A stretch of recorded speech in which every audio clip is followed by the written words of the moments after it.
Alright, hello everyone. Ang lecture natin ngayon tungkol sa proximity, which is a very important variable, no, na pinag-uusapan sa social psychology. So before we dig deeper into proximity, basahin ko muna tong biblical passages natin for this lecture. Matthew 18:20. For where two or three gather together in my name, there am I with them. Sabi ni Jesus yan. And then sa Hebrews naman, let us not neglect meeting together as some have made a habit, but let us encourage one another, and all the more as you see the day approaching. Now, these two passages, gusto kong i-zoom in yung words na together. Anong ibig sabihin ng together? Ang ibig sabihin yan sa Tagalog, malapit sa isa't isa. Meron silang tinatawag na physical proximity. Yung katawan mo, malapit sa katawan ng iba pang mga tao. So in the Bible, isa yan sa mga madalas na pinopromote na behavior among Christians na dapat laging nagmi-meet ang mga Christians. A theological term for that is, dapat ang mga Kristiyano nagkakaroon ng fellowship. Ibig sabihin ng fellowship, yung mga katawan nila, malapit sa isa't isa. They are in one place, doing something together na may kinalaman kay Lord. Okay? So, given this ideas, no, given this word na together, pwede tayong magkaroon ng research question dito na pwede nating i-validate kung totoo ba. Right? Like for example, you combine Matthew and Hebrews, we can ask, does proximity enhance relationships? Siguro may magandang dahilan yung Bible kung bakit niya pinopromote yung proximity, and that is, siguro maganda yan sa relationship. Hindi naman magsasabi ang Bible ng isang bagay na masama para sa psyche. Kasi nga, ang Bible, it's the instructional manual for the psyche. So, lahat ng nakasulat sa Bible na dapat gawin natin, for sure, nakakaganda yan. So, i-connect mo yun dito dahil ang Bible gusto na may proximity yung buhay natin, may proximity tayo with other people, siguro maganda yan para sa buhay natin, specifically sa mga existing relationships natin. So, if you want to convert that in a conceptual framework, it looks something like this. This is very testable in the scientific method. Magra-run ka niya ng simple linear regression for those of you who know statistics. Diba? So, ang unang variable mo is proximity. Kaya ba niyang hulaan yung katatagan ng relationship natin? Kaya bang hulaan ng proximity whether or not we are going to like another person? Right? Now, in our language, meron tayo, ang hypothesis natin dito for sure is oo. Diba? Yan yung temporary answer natin. Proximity is good for our relationships. Actually, sa everyday language natin, meron tayong word na may kinalaman sa proximity, yung word na malapit. Everybody say malapit. Diba sa Tagalog ginagamit natin yan, malapit. So when you say malapit na kaibigan, malapit na kamag-anak, or malapit na teammate, anong ibig sabihin ng word na malapit? Meron kayong proximity. Kaya mo siyang malapit na kaibigan kasi lagi kayo nagkikita. Malapit na kamag-anak, such as pinsan mo, lagi kayo nag-i-Starbucks.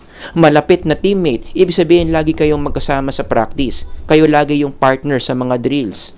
Kayo lagi yung sabay umuwi, sabay sumakay ng LRT after ng practice. Kaya mo siya malapit na teammate. So pag sinabi mo yung word na malapit na blank, meron kang proximity with those people. And the thing is, yung mga taong yon na malapit ka, for sure, mataas yung level of liking mo for those people. Gusto mo sila, kaya ka nga malapit sa kanila eh. Iba yan sa mga tao sa buhay mo na hindi ka naman malapit.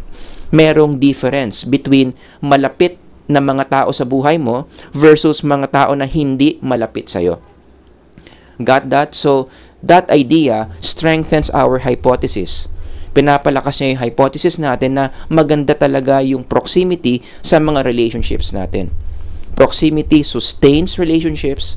Proximity promotes positive emotions sa mga relationships natin. Maliwanag. So, yan yung i-test nating framework in this lecture. By the way, mabilis ang context lang, no? Itong lecture ko na to, kinuha ko to from this textbook by David Myers on social psychology. Meron siyang chapter dyan, ang title, Attraction and Intimacy. Actually, in my YouTube channel, meron din akong full lecture on that, no? Panoorin nyo na lang on attraction and intimacy. It's just that in this lecture, mag-zoom in lang tayo sa proximity. And in that chapter by David Myers, ang sabi niya, proximity is one of the 4 ingredients of attraction. Paano ka magugustuhan ng mga tao sa paligid mo? Dapat daw meron kang 4 na ingredients. At isa doon, yung proximity. So, i-zoom in natin in this lecture yung proximity. How does this contribute to better relationships? So, ang ibig sabihin ng proximity is, again, sinabi ko na kanina to, a person's physical nearness to another person. Gaano kalapit yung katawan mo sa katawan ng isa pang tao. Gaano kadalas kayong nagkikita physically, yun yung proximity. And according to research, kapag mas mataas ang proximity mo with another person, lagi kayong magkasama, lagi kayong sabay kumain, lagi kayong nagkikita, lagi kayong kasabay sa meeting, lagi kayong nag-out of town, tumataas ang level of attraction. We tend to like people who we always see. Yun yung sinasabi ng research. Sa Tagalog, para hindi nyo malimutan, mas malapit, mas nakakaakit. Sorry, ba't naging nasakit to? Typo yan, ha? Mas malapit, mas na, tama ba, na aakit. Yan, tama. Mas malapit, mas naaakit. Mas may proximity ka with another person, mas nagugustuhan mo siya. Mas nagiging positive yung feelings mo sa kanya. Now, the classic research na talagang pinanggalingan ng idea na yan is the research by Newcomb. Theodore Newcomb. Asawa ni Mrs. Newcomb. Alam nyo na yan. So, etong experiment na to, ito yung pinagmulan ng idea that proximity nakakaganda ng relationship. In this research na ginawa ni Newcomb, pumunta siya sa isang dorm. Alam niyo naman, sa isang dorm, maraming kwarto yan, tabi-tabi. And by the way, no, old school research ito, ginawa 1956. So, in this dorm, pumili si Newcomb ng isang reference room, ng isang kwarto. Tapos, tinanong niya yung mga tao sa paligid ng room na yan. Siyempre, may mga katabing room yan, di ba? So, isa-isa niyang kinatok yung mga yan. And then, tinanong niya yung mga tao doon sa room na yan, sa mga rooms na yan, gaano nila kagusto yung tao na nasa reference room. So, ginamitan ni Newcomb yan ng psychological instruments to measure gaano nila kagusto yung tao sa reference room. And what were the results? According to the results, ito ang nakita. Yung mga nandito, malapit sa kwarto ng reference room, color green, which means like na like nila yung taong yan. Yung mga yellow naman, bandang gitna, no? From the reference room, somewhat like, average level lang. Hindi nila ganun ka-like, pero like nila. Gets nyo? Medj lang, medj, gitna. While those rooms na red, sabi nila, hindi nila masyadong gusto yung taong yan. Although hindi nila hate. Iba kasi yung hate sa mababa ang liking. So, hindi ganun kataas yung level of liking nila to that person na nasa reference room. So, anong napansin ninyo? In connection to proximity, mas malapit, mas naaakit. Kaya green yan, kaya mataas ang level of liking ng mga tao dito kasi sila yung malapit dito sa taong nasa reference room. Araw-araw nilang nakikita yung tao sa reference room. Araw-araw siguro silang nagkikita sa hagdan, araw-araw silang nagkakasalubong, araw-araw siguro silang nag-uusap, kaya mataas yung level of liking nila for this person. Compared to sa mga kwarto na malayo sa reference room. Ito medyo malayo na yan, kaya bumaba ang level of liking, lalo na yung mga kwarto na color red. Kaya hindi mataas yung liking nila for that person kasi bihira lang naman sila magkita. Or baka nga yung iba dito, hindi nga nila alam na meron palang tao sa reference room na yan. Diba? Ngayon, itong si Newcomb, syempre, researcher to, maingat. Inisip niya, hindi kaya tsamba lang na ganyan yung pattern ng results natin para sureball tayo na talagang may principle at work dito, which is proximity, pumunta tayo sa ibang dorm. Tapos, itry natin yung ginawa natin dito in the same way, pero balik na rin natin yung reference room. So, pumunta sila sa ibang dorm, malayo sa dorm na yan. Tapos, yung reference room na ginamit nila dito, yung nandito.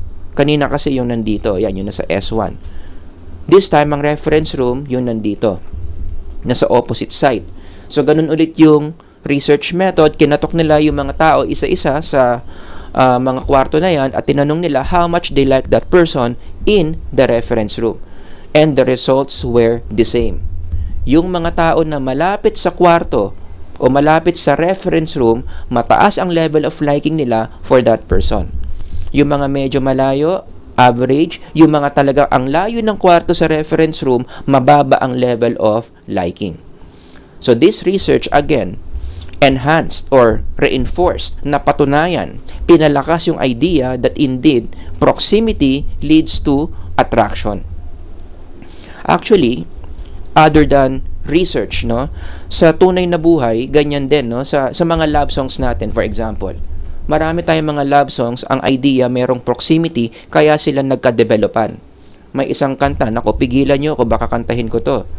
If you know the song Closer You and I, yan yung sinasabi niyan eh. Kaya sila nagka-developan, kaya siya nade-develop sa kinakantahan niya, may proximity siya doon. Sabi niya, the closer I get to touching you. Ibig sabihin, lagi silang close. Lagi silang magkasama sa meeting. Lagi silang kumakain sa labas. Lagi silang nag-uusap sa opisina. Dahil lagi silang magkasama, yung mga katawan nila may proximity sa isa't isa. Anong sabi nung kumakanta? The closer I get to loving you. Dati-rati wala ka namang nararamdaman sa kanya. Lagi mo siya nakikita. Lagi kayong magkausap. Lagi kayong nagkakamustahan. Ano nangyari? Maya-maya mahal mo na. Sino nakaka-relate dyan? Ilagay dyan sa comment section. Yung dati-rati wala ka namang feeling sa kanya. Pero maya-maya gusto mo na siya. Maya-maya gusto mo na siyang mahalin. Bakit? Most likely, according to research, masyado kayong close sa isa't isa physically. Meron kayong proximity. At pag yan nagtuloy-tuloy, sabi nung kumakanta dito, baka magkaroon na ng existing romantic relationship. Yun yung ibig sabihin niya dito ng will be together. Dati-rati strangers lang tayo, maya-maya office mates na tayo, and then naging magkaibigan tayo, and then naging mag-best friends tayo, maya-maya baka jowa na kita. We'll be together. Bakit? Ano yung nagpapaandar sa relationship nila? Meron kasi silang close proximity. Pansinin nyo rin sa showbiz. Nako, alam na alam ko to. Alam nyo naman, galing ako sa showbiz dati. Nakita ko to sa mga kasamahan ko sa showbiz. Marami mga on-screen couples, nagiging real-life couple. Nagiging sila talaga. Bakit? Kasi kapag meron kang ka-love team, ang taas ang proximity nyo. Lagi kayong nag-i-interact. Lagi kayong nagbabasa ng script. Lagi kayong magkasama sa dressing room. Lagi kayong nag-uusap kasi nga may ginagawa kayong pelikula. So, mataas ang proximity ng mga love teams, therefore, nagkakadevelopan sila. At maraming examples yan in Philippine show business. Siyempre, nandyan si Catherine, tsaka si Daniel. Nandyan si Tom, tsaka si Carla. Nandyan si Ding Dong, tsaka si Marian. Nagka-developan yan nung ginagawa nila yung Marimar. For those of you na nakapanood niyan, diba? Sa araw-araw sila may taping, araw-araw silang nag-uusap. Edi syempre nagka-developan si Janu Gibbs, tsaka si Manilyn Reynes. Ito, medyo old school to, panahon ko yan. Marami rin silang movies together, nagka-developan sila, naging sila talaga. At syempre yung OG, one of the OGs, yung Gabby tsaka yung Sharon. Shout out dyan sa mga Sharonians, alam nyo yan. Bakit ba naging magjowa sila? Kasi nagka-developan sila sa marami nilang mga movies at isa sa mga movies na talaga nag-start niyan, yung Dear Heart. Araw-araw silang nagkikita, araw-araw silang nag-uusap, araw-araw silang nasa set. Ano nangyari? Nagka-developan. Ganun ka-powerful ang proximity in enhancing human relationships. Isa pang example to, again, further promote na ang proximity talaga is enhancing human relationships, yung konsepto ng long-distance relationships. Kaway-kaway dyan, yung mga nasa long-distance relationships, huwag kayong magalit sa akin, ito yung sinasabi ng research. Kung titignan mo raw yung success rate ng mga long-distance relationships, mababa. Long-distance relationships rarely work. Sinabi ko dito, rarely ha.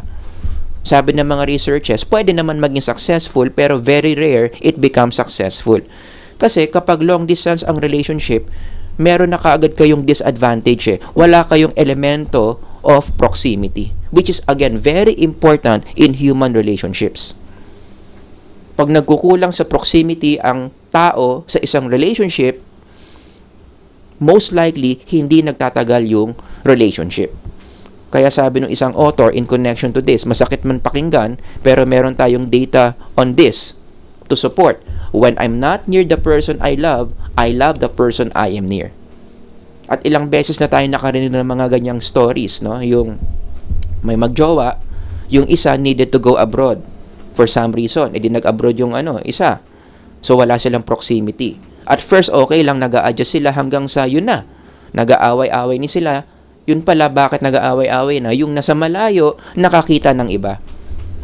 Ginawa niya yung tao na mas merong proximity sa kanya. Of course, hindi ko sinasabing pwedeng palusot yon, no? Para maging cheater kayo sa relationship. Kasi wala kaming proximity. Ito, meron. Kaya mag-cheat na lang ako. Hindi yon justification. It's just that, yun lang yung sinasabi ng data. Mas nade-develop ang tao sa isa pang tao na merong proximity sa kanya. When I'm not near the person I love the person that I am near. And if you read this article in connection to long-distance relationship, pinaliwanag bakit Bakit mahirap mag-maintain? Bakit mababa ang success rate ng long-distance relationships? Kasi it requires more effort and more resources to make it work. Kailangan talaga mature na mature kayo kapag papasok kayo sa isang long-distance relationships kasi hindi talaga yan natural design of human relationships. Human relationships are designed by God to be or to have physical proximity. Which leads me to my next slide, no? Medyo naunahan ko, no? So, going back to the Garden of Eden, yan yung implication nun Human relationships are designed in close proximity. Kaya ang long-distance relationships, again, wag kayong magagalit sa akin, no? I'm just stating the truth here. Ang long-distance relationships, hindi siya normal na process na kailangan mong pag-aralan ng matindi yung long-distance relationship to make it work. But then again, it can work in some situations. Pero madalas, according to the data, hindi siya nag-work kasi nga hindi ganun ang design of human relationships. Garden of Eden pa lang, kitang-kita na natin yan. The first human relationships formed between Adam and Eve, meron kaagad proximity I want to read Genesis 2:22. Kitang-kita nyo dito yung principle of proximity. Then the Lord God made a woman from the rib He had taken out of the man. I want to emphasize, zoom in on the word rib. Nasa ng rib nyo? Hanapin nyo. Dali. Nasa ng rib? Hawakan ang rib. Yung rib ninyo, close proximity sa inyo. Close na close nyo yan. Kasi katawan nyo yan Parte ng katawan nyo yan Sino dito ang rib niya? Nasa Laguna, pero taga Metro Manila siya. Meron ba dito ganon? Yung bahay mo nasa Vito Cruz, pero yung rib mo nasa Baguio, may ganun ba? Syempre hindi. Ang rib mo, close proximity sa'yo. So I think this symbolizes the proximity nature of human relationships. Na yung unang relationship na nabuo in the history of the world, galing sa close proximity of a person's body. Kaya ako sa tingin ko symbolical to. Yung rib. Yung unang karelasyon ng tao galing sa rib niya, ibig sabihin dapat meron kayong proximity. And then you continue reading this, ang ganda, sabi, and God brought her to the man. So other than yung unang karelasyon ng tao galing sa close proximity ng katawan niya, which is the rib, nung nabuo na yung pangalawang tao na magiging karelasyon ni Adam, God brought her to the man. God initiated proximity to the man. Dinala ng Diyos itong si Eva kay Adan. Dinala, nilapit ng Diyos. Ang Diyos mismo ang nagpataas ng proximity between Adam and Eve. Kasi kung iisipin mo, mas romantic sana kung long distance relationship muna si Adam and Eve, 'di ba? Pwede naman sana 'yon. So si Adam nasa Garden of Eden, tapos si Eve ginawa ng Diyos, let's say sa Amerika. Tapos hindi muna sila nagkita. O 'di ba okay 'yon? Tapos as time went by, unti-unti, for some reason, biglang nagkita si Adam and Eve. Doon lang nila na-realize na may isa pa palang tao katulad nila.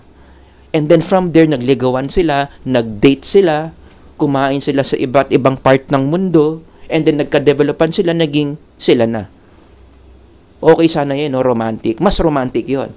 But as you can see here, hindi ganun yung nangyari. Agad-agad, may physical proximity. Galing sa rib ng lalaki, Nung nagkaroon na ng babae, dinala ng Diyos ang babae sa lalaki. Meron ka agad proximity. Because again, relationships are designed that way. Got that? Now, the next question is, why do we like nearby people? Bakit kapag may proximity, mas nagugustuhan natin yung tao? How does proximity create attraction? Now, for those of you who do psychological research, alam nyo na kung anong klaseng tanong yan. We are asking a mediator question. Diba? Sabi natin kanina, proximity leads to attraction. Pero bakit? Ano yung magbi-bridge between proximity and attraction? Kapag mataas ang proximity, may nangyayari dito na nagpapataas ang attraction, ano yon? Ang sagot dyan, according to social psych research, kasi pag may proximity ang mga tao sa isa't isa, nagkakaroon ng mere exposure effect. Basahin nyo na lang yung mere exposure effect, wherein ang nangyayari dyan, nagkakaroon ng increased preference. Mas nagugustuhan mo yung mga tao or even mga bagay. It also applies to objects that you always see.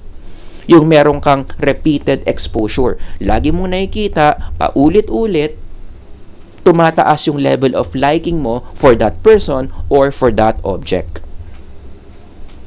Yung mere exposure effect na yan, according to research, leads to what we call familiarity. Yon, nagigets nyo? So, yung mere exposure, yun yung may physical proximity kayo, psychologically, ano nangyayari? Nagkakaroon ng familiarity. And our psyche is designed to feel safe to people or to object or even to places that we are familiar with.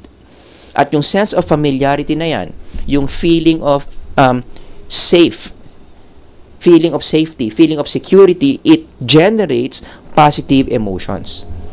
Maganda yung nararamdaman natin sa mga bagay na, o kahit sa mga tao na nafe-feel safe tayo. And what gives you that? Bakit meron kang familiarity with that person? Kasi nga, may mere exposure.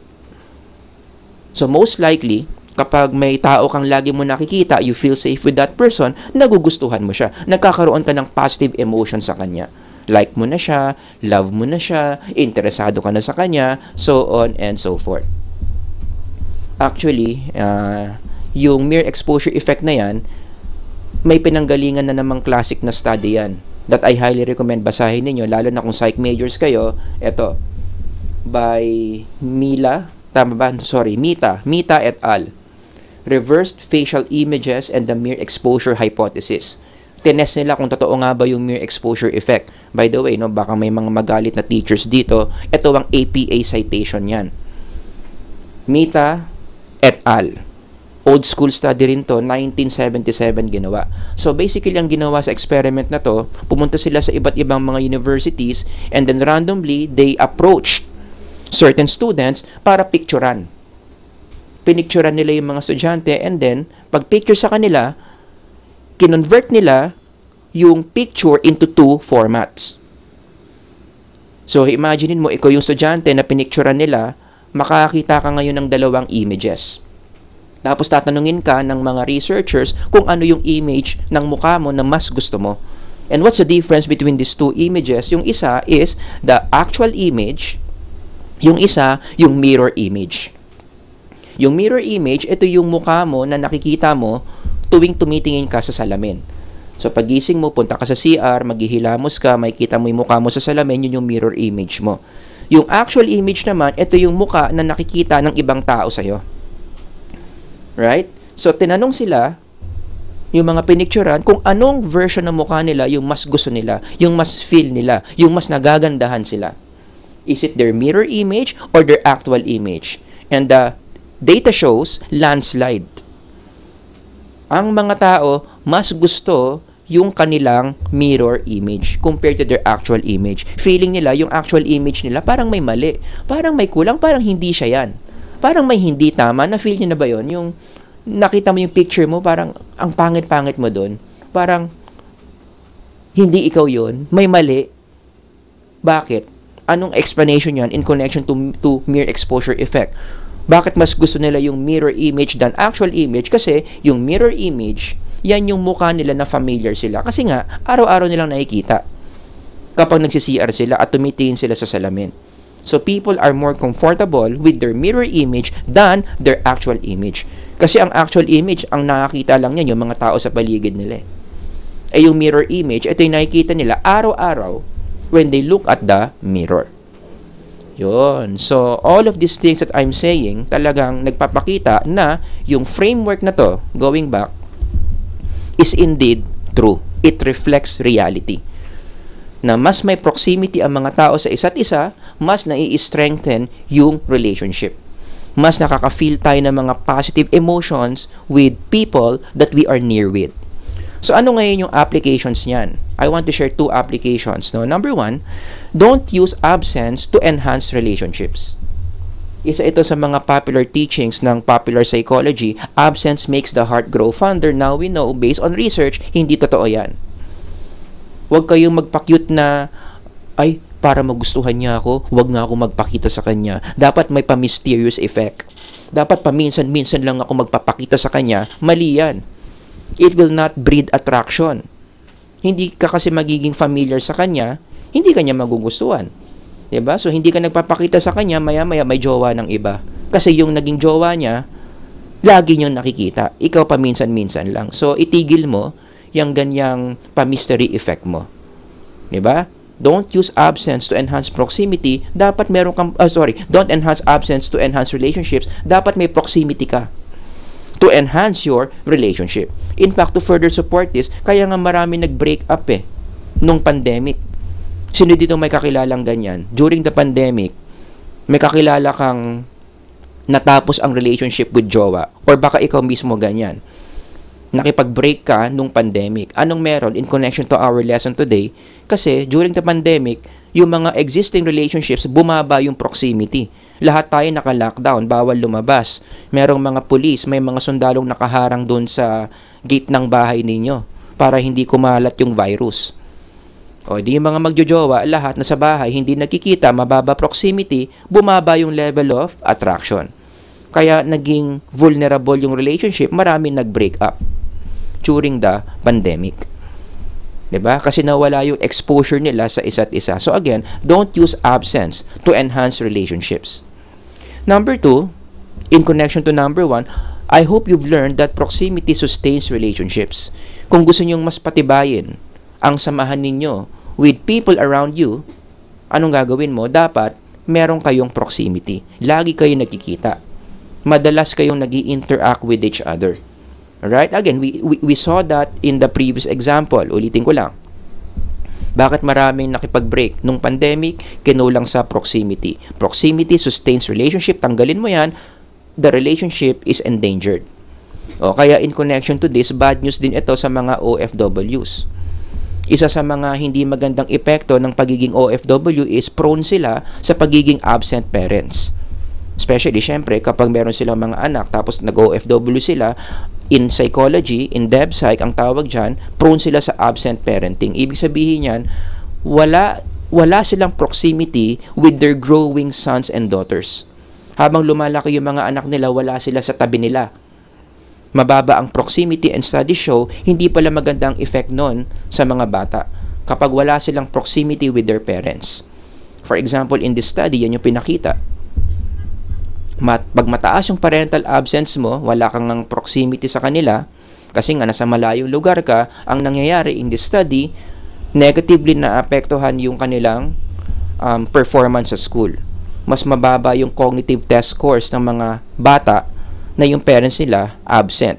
Mababa ang proximity. In another study, ito naman sa Africa, ganun din yung nakita nila. Yung mga African parents na walang proximity, absent sa mga buhay ng lumalaki nilang mga anak, yung mga anak nila nagde-develop ng poor mental health, mataas yung chance na nagkakaroon ng substance abuse, nalululong sa bisyo. So malaking bagay talaga that as a parent, at may lumalaki kang anak, meron kang proximity with them. It will enhance their development. Kaya going back to my example sa mga OFWs, ang pang-counter dyan, syempre, hindi naman talaga maiiwasan, kailangan mag-abroad para kumita, para masuportahan din naman yung pamilya, ang pang-counter na lang dyan is dalasan ang uwi. Or, at least man lang, yung isang parent, siya yung aalalay sa pagpapalaki ng bata. Kaya double yung risk kapag yung nag-OFW, nanay at tatay. Yun talaga total absence of parenting. So, medyo pwede pang mabawasan yan kapag isa lang yung nag-a-abroad. Eh, ang problema, paano kung yung nag-abroad, single parent, wala siyang asawa, o edi mawawalan siya ng proximity sa bata, eh siya nga lang yung parent. O ang ano naman doon, solution doon, hanap ka ng mapagkakatiwalaan mo na talagang pwedeng mag-parent doon sa anak na maiiwan. Anyway, so ibang lecture na naman yan. Ang point ko lang dito, in human relationships, ulitin ko, sobrang importante na merong proximity. Got that? So some closing ideas in connection to this lecture on proximity, balikan natin yung dalawang Bible verse na binasa natin. Now we know na ang Bible tama sa assumption niya that proximity is good for human relationships. Yun ang sagot ng Bible. Does proximity enhance relationships? The answer is yes. Now we understand why the Bible wants us na magkaroon ng proximity with our fellow Christians. Because the Bible knows, God knows, the ultimate psychologist knows that proximity is good for human relationships. Diyan ako bilib na bilib sa Bible eh. The Bible already knew this before social psych. Kaya sana tumaas ulit yung respeto nyo sa Bible. That it precedes science. Bago pa maimbento yung science of psychology, the Bible already knows this. Na maganda ang proximity sa human relationships. Kaya in the church, no, kung i-apply mo tong principle of proximity na to in the church, ang ipopromote na behavior is, dapat ang mga believers merong corporate worship. Ibig sabihin, they worship God together with close proximity, at meron din silang fellowship. These are very theological terms, no? Corporate worship and fellowship, pero ang common denominator dyan, whether you do corporate worship or fellowship, ibig sabihin yan, yung mga Kristiyano, merong physical proximity. They worship God together, nagkakamustaan sila sa buhay ng isa't isa together, fellowship yon. Nagigets nyo? Merong close proximity sila sa isa't isa. Yan, ito another verse, Psalm 34:3. May proximity din dyan. Glorify the Lord with me, let us exalt His name, all together read, together. Let's worship God together, let's support each other together. Ibig sabihin, lagi tayong dapat may proximity. Anong magandang epekto nun? Sa relationship sa mga Christians among each other, nagiging solid ang samahan. Have you heard of that expression? Solid ang samahan. Anong ibig sabihin pag solid ang samahan? Ibig sabihin, you can rely on each other in times of troubles. Solid. Pag may problema yung isa, maraming tutulong. Kapag nangihina yung isa, palalakasin siya nung mga tao sa paligid niya. Kasi nga yung samahan nila solid. Eh bakit naging solid yung samahan? Bakit naging matibay yung samahan ng mga Kristiyano? Kasi nga, inutusan sila ng Bible na magkaroon ng proximity. Sounds familiar? Yan yung opening framework natin. Proximity strengthens human relationships. So when you do corporate worship, worship God together, when you have fellowship with each other, anong nagiging effect? Boom! Lumalakas yung samahan. Nagiging solid. And this is something good for mental health.